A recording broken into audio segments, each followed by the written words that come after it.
I say it is survival of the fittest. Hi everyone, welcome back to The Shelves Have Eyes. I'm Phantom, and today we will be unboxing, and I will be unboxing and reviewing Bonecrusher, the second of the Studio Series Constructicons on this Unboxing Day 2025. Now, I've previously just done Scrapper, and Bonecrusher is a character that I remember I had all the Constructicons as a kid, but I did not have the connection pieces that made them Devastator. I just had all of the characters secondhand from yard sales. So I did actually have all of the Constructicons for the Generation 2, the yellow ones, and I did have the connection pieces for that. I don't know what to say about this. Scrapper looked really nice. All of his proportions were correct. He had nice posability. This is just wrong. It's just wrong. He's got tiny stubby arms, super thick legs. Look at these legs. And his feet are, you could barely even call them feet. There's no differentiation in his treads for where the knee joint is. You just kind of have to crack it and see where it is, and that's where it is.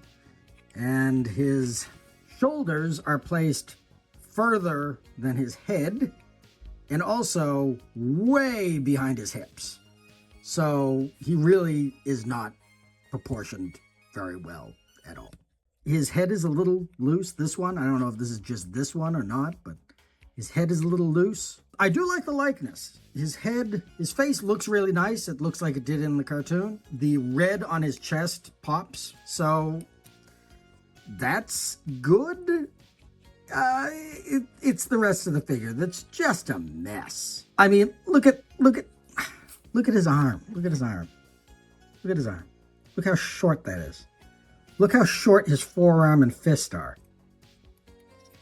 I said that there were some weird peculiarities with the Scrapper figure, and I assumed that those peculiarities were due to the fact that they needed to combine into Devastator. Like, there are naturally going to be a certain amount of naff proportions are to be expected when you have a character pulling as both a robot, a construction vehicle, and part of Devastator. But it seems like Bonecrusher is all of that. He has suffered probably, of the two I've opened, of the two that I've done so far, his suffering is eternal. Look at this. Look at this. Even when his arms are down, he looks like he is pointing both arms at you.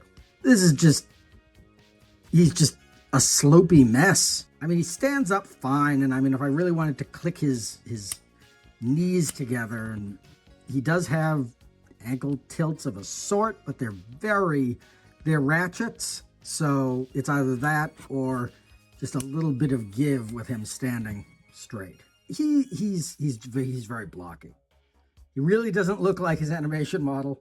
He really doesn't look very good at all. He does come with a gun, I guess that's something good, but this is already a mess. This is just a huge block of plastic all in one color. And the thing is, it's not even the same color.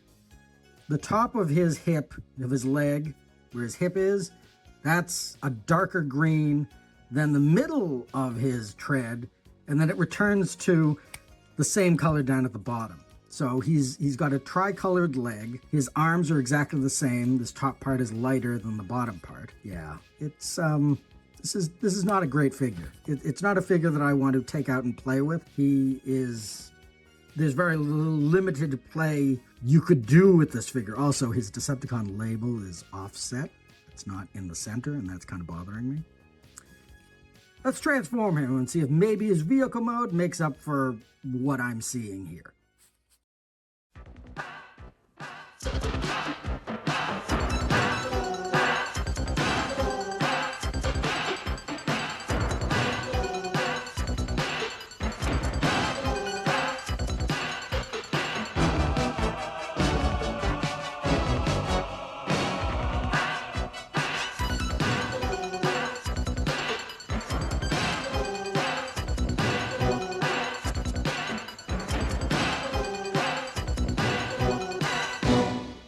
So there you have it.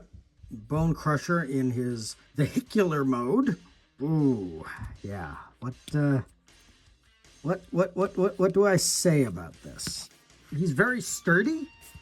I mean, I thought he was a chunk of plastic in his robot mode. He is an even chunkier chunk of plastic in his vehicular mode. I will say this. He comes with a part that connects him to the arm of Devastator, and you need to plug that in yourself. I like the fact that it all folds down discreetly underneath here, because then that makes this very flush. So I appreciate that. I like the accordion move his plow makes. I like the fact that he seems very concrete. He's very blocky. I don't understand how anyone would drive him. Once again, we're making concessions for the robot, for the vehicle mode, because it doesn't really look like a construction vehicle. Vaguely reminds one of a construction vehicle, but it doesn't really look like that construction vehicle. This is not a bulldozer. It has the parts you would expect to see in a bulldozer, the treads, the shovel, etc. But then you've just got this gun here, and there's no place for a cockpit, so how would anyone see? It's a concession. This particular toy is a toy of concessions. I can't say I really like this. I like the transformation scheme, and I actually really like the way he transforms. The transformation is very nice. I like the way things fold and how solidly and tightly everything goes together. I really like that. But I can't get behind this figure because it is a chunk of green plastic, and the robot mode is so lackluster. We have already gone over the fact that, yes, concessions will be made with these Constructicons in both robot and vehicular modes because they form Devastator, and that is perfectly fine. I don't like this. This is just weird. Maybe if there were more paint applications or certain things were done in a different color, I would be better about this. I would think much more of this figure. If the treads were gray or black, then I would not be having so many issues with this. It's just that it's all the same color. It's all the same color, and it's heavy, and it's a brick. This is a deluxe class figure.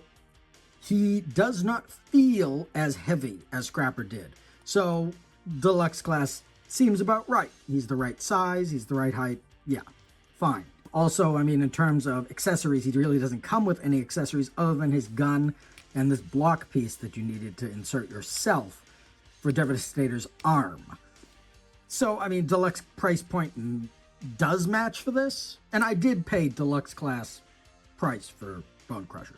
So I don't feel particularly cheated by that. I think that for deluxe class price, I got a slightly better than good deluxe class transformation. I just don't like the way the figure looks in either of its modes.